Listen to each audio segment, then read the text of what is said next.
Nandito ka pa pala.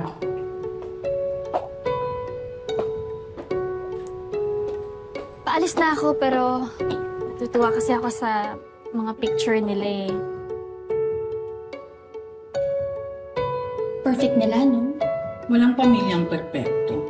Lahat may pinagdadaanan. Pero isa lang ang sigurado ako, masaya sila. Sana walang sumira sa pagsasama nila.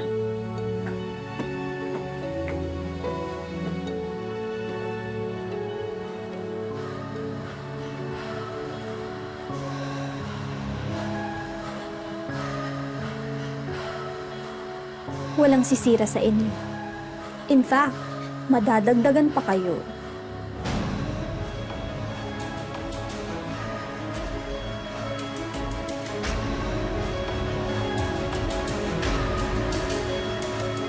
Oh my gosh, coffee naman tayo after. Naantok na ako. O sige.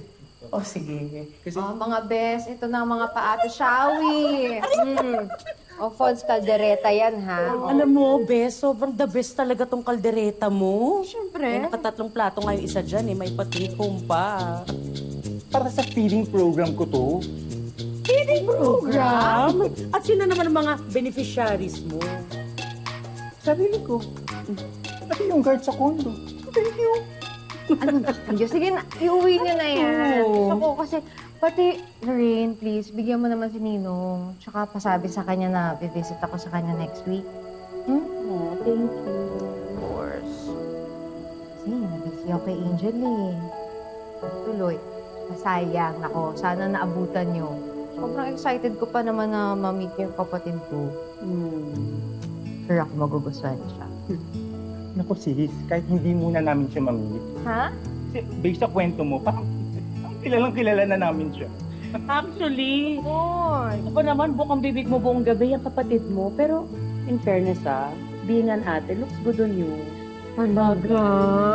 Paano yung ate? Paano yung ate? Huwag mo akong anahin. Oo. Kasi baka pwedeng tara na din at magsasebo na siya. Ay, oo nga, oo Traffic nga. na rin. Sige Sa aking na. mga Okay. Sige, Sige. bye-bye. So talaga, talagang dire-diretso siya. Excited siya.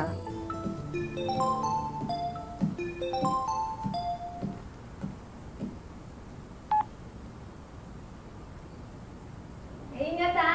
Drive safe!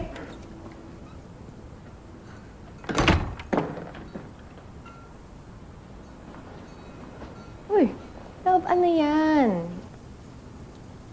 Tawag kasi ng tawag sa akin si Trixie. Kulit. She wants to tell me something important daw. Trixie? Yun na naman. Like what? Ganyan na walang connection ah. Saka siya tong habol ng habol sa'yo. Sip-sip pa yan sa daddy mo.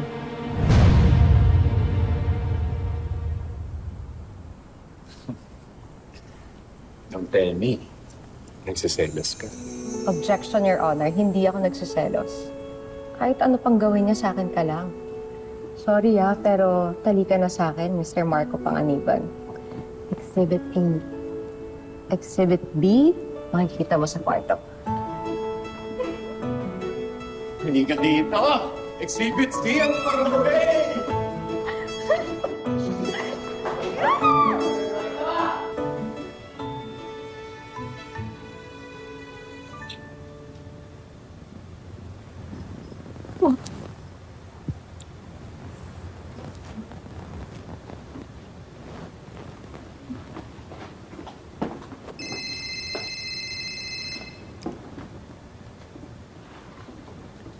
Hello?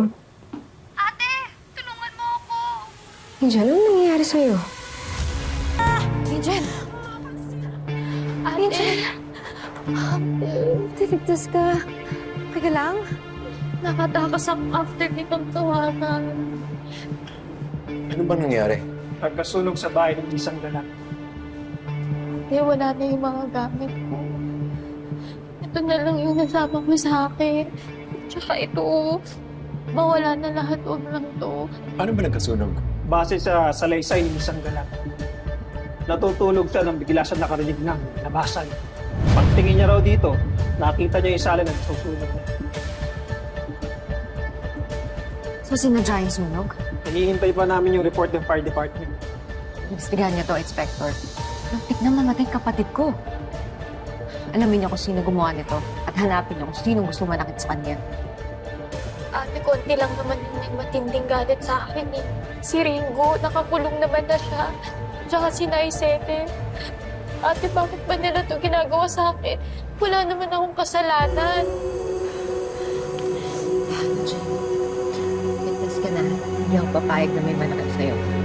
Ha?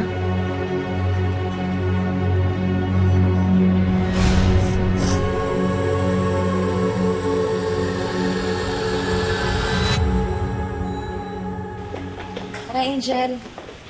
Ilan home? Ate, nakakahiya naman. Baka pwedeng mag-hotel na lang kaya ako. Si Kiara kasi nagbakasyon sa probinsya niya. Sa kanya dapat ako makikitulog eh.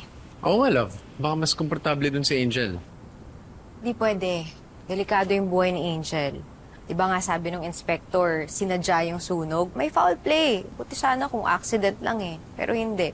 Delikado yung buhay mo ngayon. Ate, nahiya kasi talaga ako eh. Tsaka ba huwag ka mahiya? Mas safe na nandito ka. Mas kampante din ako. Nababantayan ka namin. Tsaka may village guards. Feeling ko yun naman din kasi yung gusto ni Daddy na mangyari. Sige na. Dito ka na magstay. Marco, alam ba ni Madam Silvia na may iba kayong patitirahin dito? Yeah. Hindi namin kailangang magpaalam kay Mama Sylvia. Kasi bahay namin to eh. Kami magde-decide kung sino pwedeng tumira dito. Kami nagbabayad ng amilyar, ng tubig, ng kuryente, pati na rin ng sweldo mo. Kaya kami magde-decide kung sino titira dito o hindi. Di ba, love?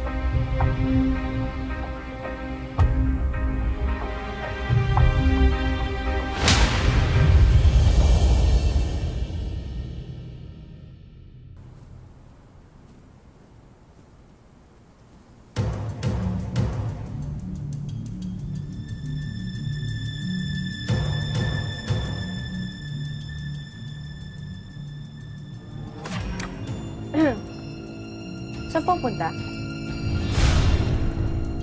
Magpapahangin lang sana. Papahangin? Saan? Kana mama. Re-report na si Angel.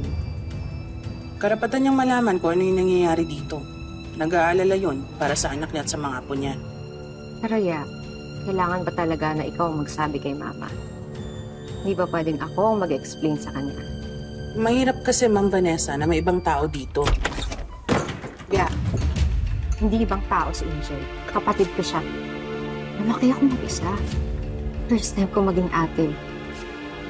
Di ba mo? Huwag mo na lang dagdagan yung gulo. Di mo naman sa akin to. Gusto ko lang naman makasama si Angel. Okay lang ba yun, Yaya?